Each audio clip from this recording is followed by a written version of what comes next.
welcome to a brand new episode of the Tax Talk, a program geared towards educating Lagos State residents and taxpayers on issues of tax administration. My name is Oyinlola Sale, and for the next 25 minutes or thereabout, we'll be helping you understand issues within the purview of the Lagos State Internal Revenue Service. To kick off the show, here is business news.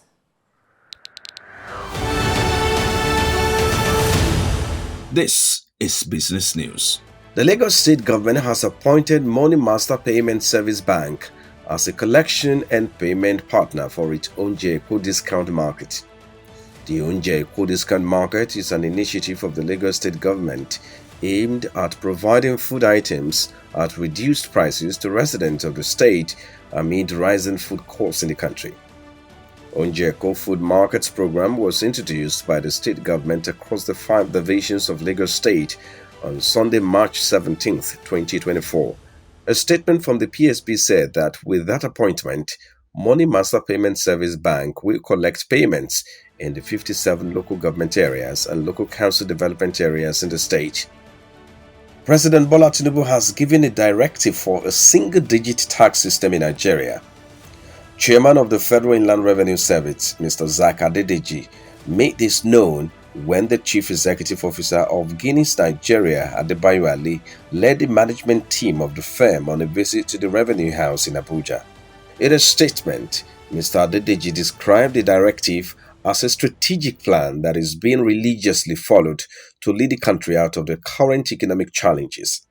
According to Mr. Adedeji, quote, "The President gave a directive that he wants a single-digit tax in the country, meaning that the maximum number of taxes we will have after the work of the Presidential Committee on Fiscal Policy and Tax Reforms will be 9 taxes."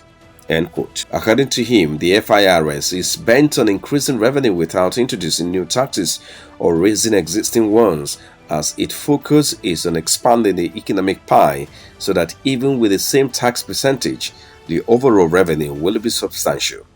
He further said the agency has shifted its focus from functional types of taxes to understanding that taxpayers are the primary customers. Mr. Adedeji said the President, through the Consumer Credit Scheme recently introduced, intends to increase the purchasing power of Nigerians to boost the productivity capacity of companies and stimulate growth.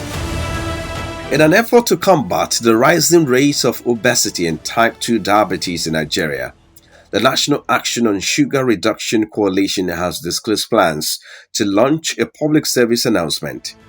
The move, in a statement signed by the NASRO spokesperson, Omei Bongos, is geared towards calling on the Nigerian government to increase the tax on sugar-sweetened beverages.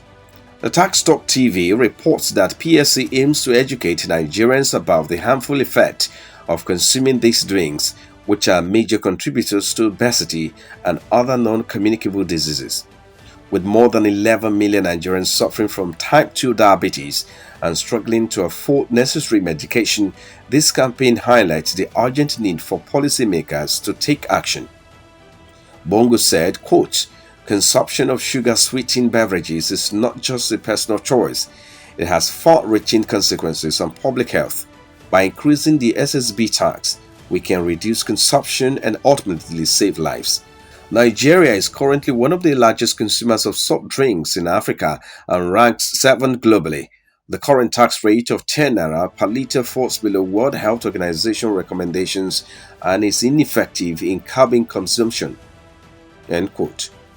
Bongos noted that the PSC serves as a call to action for government officials to prioritize public health by implementing policies that will protect citizens from preventable diseases associated with excessive sugar intake.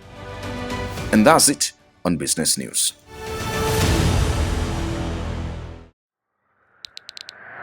As an online entrepreneur, I am an advocate for tax morale, and I urge my fellow entrepreneurs to fulfill their civic duty by filing their returns.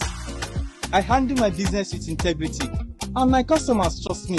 And it is my civic duty to file my returns and pay my tax because I trust the government.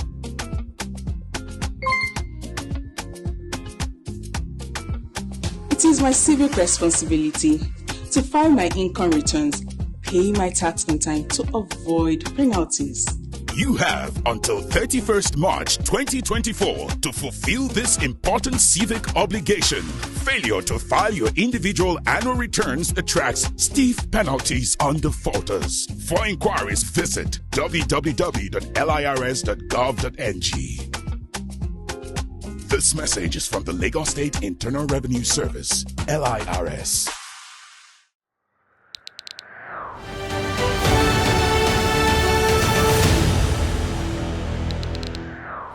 You're still watching the Tax Talk. We have a guest in the studio with us who is a seasoned hand to help us lay bare the intricacies of today's topic.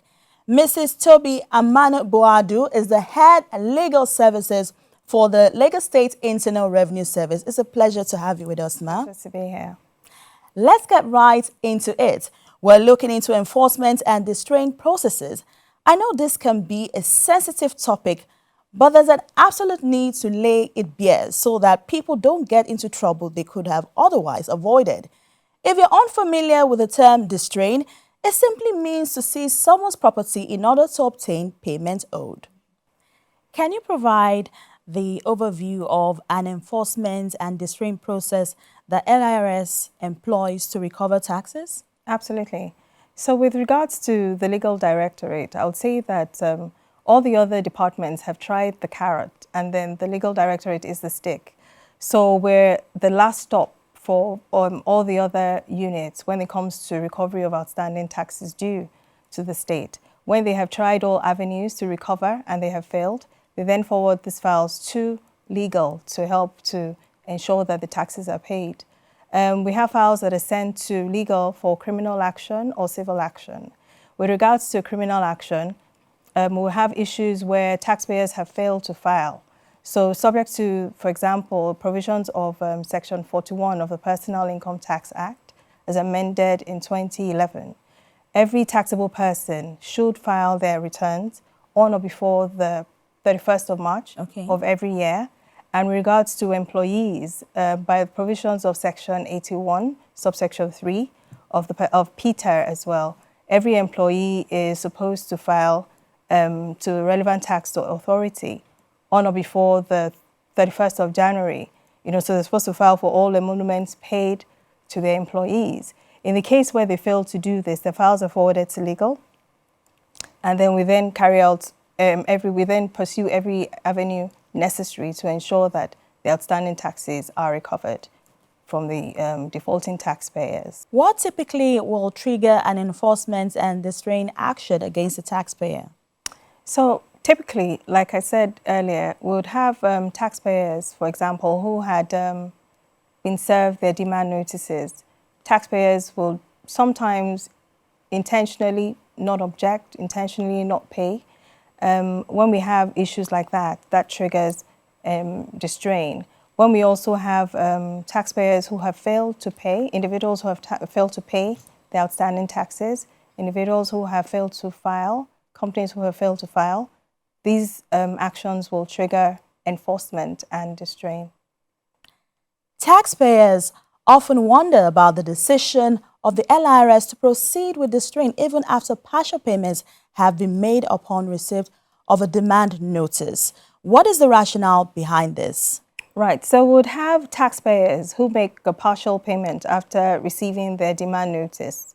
And after making this partial payment, they have no further correspondence with the agency to state what their intentions are with regards to the full settlement of their liabilities.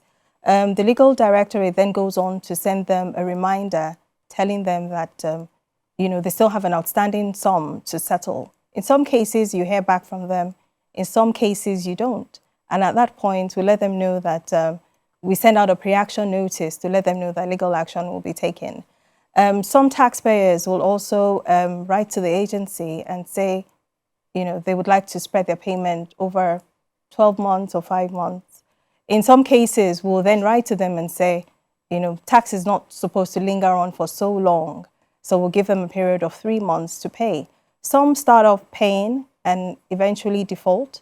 Some don't even respond. So it just depends on the circumstances of each situation. So if you do say you want to pay in 3 months and you do, that's fine. If you fail to pay, legal will take action, and then the matter will be taken to court eventually to recover the outstanding sum. Well, Mrs. Tobi, I'm sure we'd like to go on, but at this point, we need to go on a quick break, and we'll be right back. We're going on a short break right now. The Tax Talk continues when we get back. Have you had a hard time with taxes and understanding tax administration in Lagos State and the complex nature of Nigerian tax law? Do you know what agency or tier of government collects the various types of taxes? Have you ever found yourself asking any of these questions? Join us for your favorite program, The Tax Talk, your infotainment program.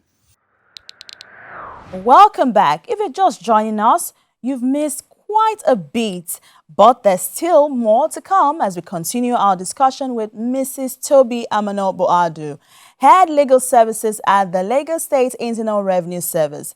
Let me quickly remind you that you can join the Tax Talk community on social media by following us across all social media platforms.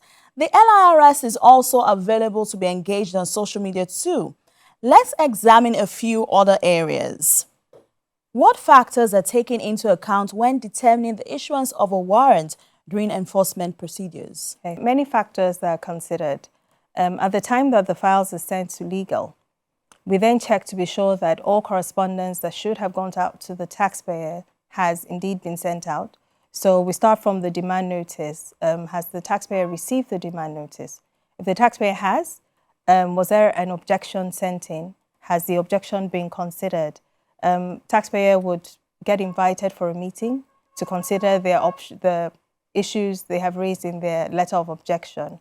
We'll also have situations where before we go to court, we're liaising with all the various units to be sure that we have covered all areas. We make sure that documents that have been sent in have been properly looked into. Whatever amendments need to be made have been properly done.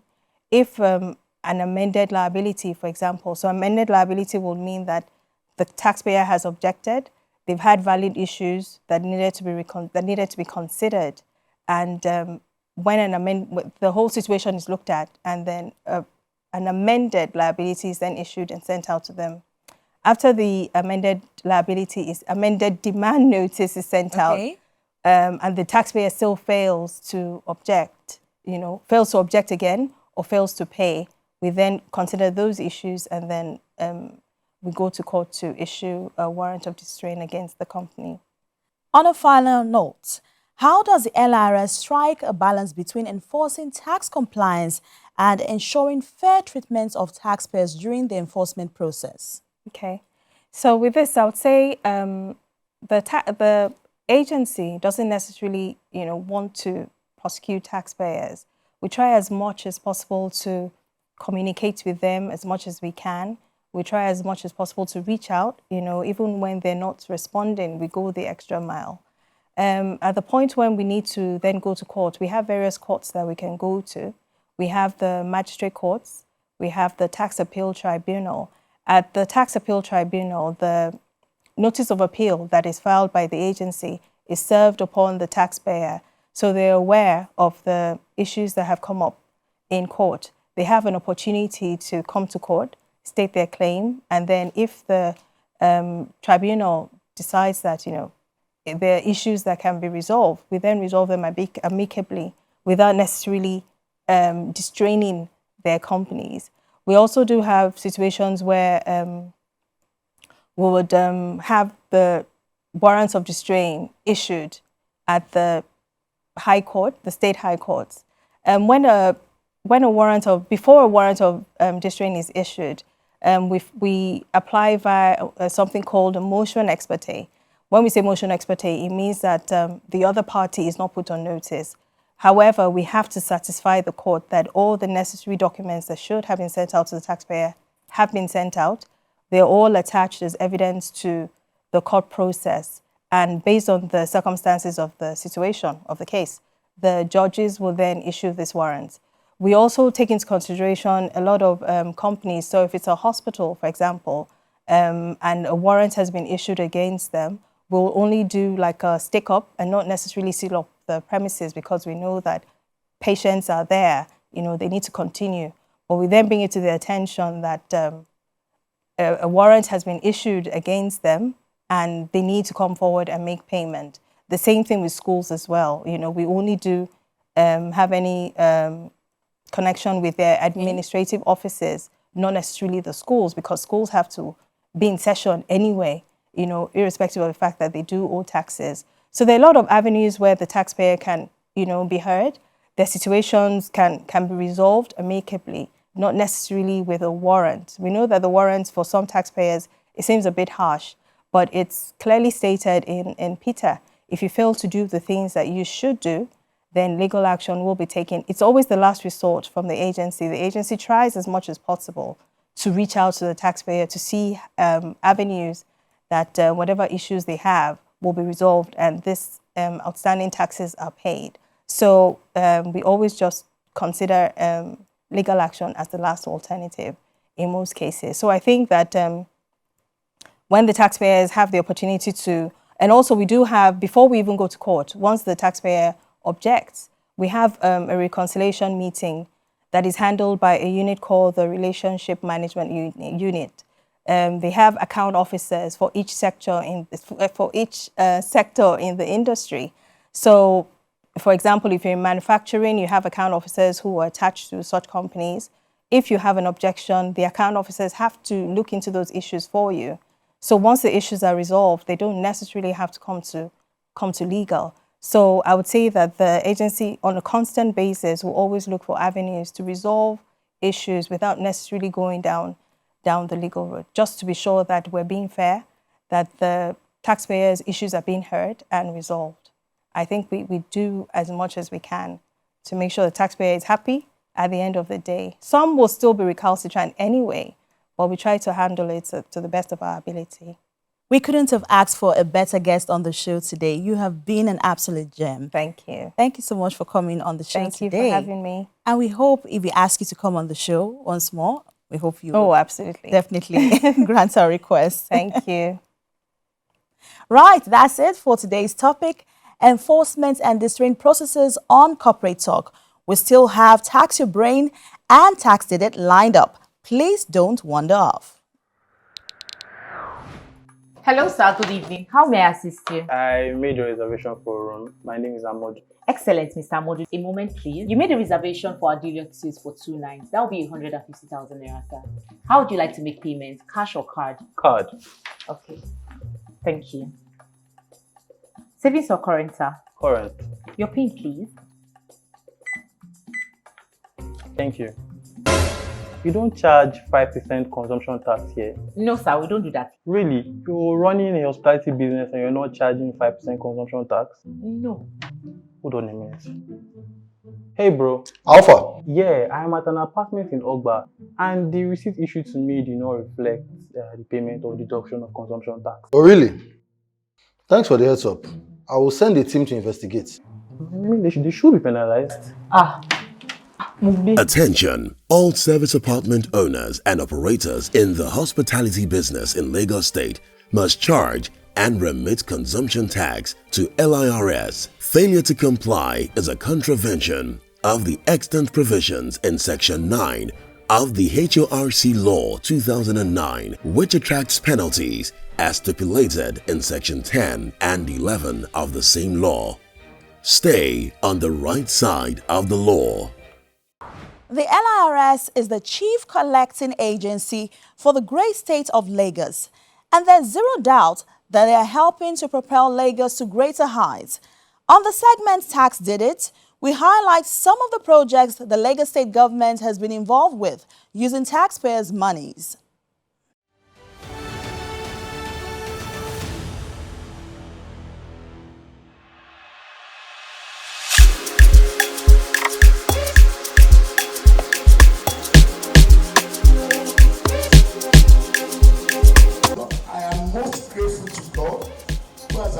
Dreams and expectations come into reality. Today, history is But beyond reducing the housing deficit in Nigeria, we are particularly gratified. Gentlemen of the press, distinguished ladies and gentlemen, I think it's a delight and a great honor to be here this morning to officially commission the Greater LBIC apartment, which is a joint development between LBIC and RPDC, headed and led by also one of the financiers, Mr. Obi, that I forgot to mention. The commissioning and handing over of this project are testament to our commitments towards providing affordable housing to the good people of Lagos State. Given the significance of shelter as a basic human need, this administration has been determined from day one to decisively tackle the housing challenges faced by the residents of our state. For us, this is not only about the affordability of the housing, but also it's not only about the availability, but also about the affordability. In just about 3 years, we've handed over almost 4,000 housing units across the state. Since we resumed in 2019, we have commissioned not less than 16 housing projects. And I can just mention a few: the Bayview Estate in Ikate, the Latif Jakonde Housing Estate in Igondo, the Badagry Housing Estate in Idale, Badagry, the Prince Abiodo Gule Housing Estate in Igbobo. I assure you that there are thousands others that are at various levels, advanced stages of completion. Hello, sir. Good evening. How may I assist you? I made a reservation for a room. My name is Amodu. Excellent, Mr. Amodu. A moment, please. You made a reservation for our deluxe suite for 2 nights. That will be 150,000 naira, sir. How would you like to make payments? Cash or card? Card. Okay. Thank you. Savings or current, sir? Current. Your PIN, please. Thank you. You don't charge 5% consumption tax here? No, sir, we don't do that. Really? You're running a hospitality business and you're not charging 5% consumption tax? No. Hold on a minute. Hey, bro. Alpha? Yeah, I'm at an apartment in Ogba, and the receipt issued to me did not reflect the payment or deduction of consumption tax. Oh, really? Thanks for the heads up. I will send a team to investigate. I mean, they should be penalized. Attention, all service apartment owners and operators in the hospitality business in Lagos State must charge and remit consumption tax to LIRS. Failure to comply is a contravention of the extant provisions in Section 9 of the HORC Law 2009, which attracts penalties as stipulated in Section 10 and 11 of the same law. Stay on the right side of the law. The Tax Talk is what you're watching. Your educative and informative show centered on tax administration. It's not all serious on the show, as we love to put a smile on your face.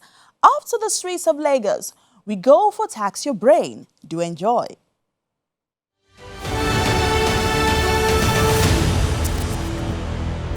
It's your girl Helen Kalu here on the streets of Lagos to tax your brain on the Tax Talk. Let's go.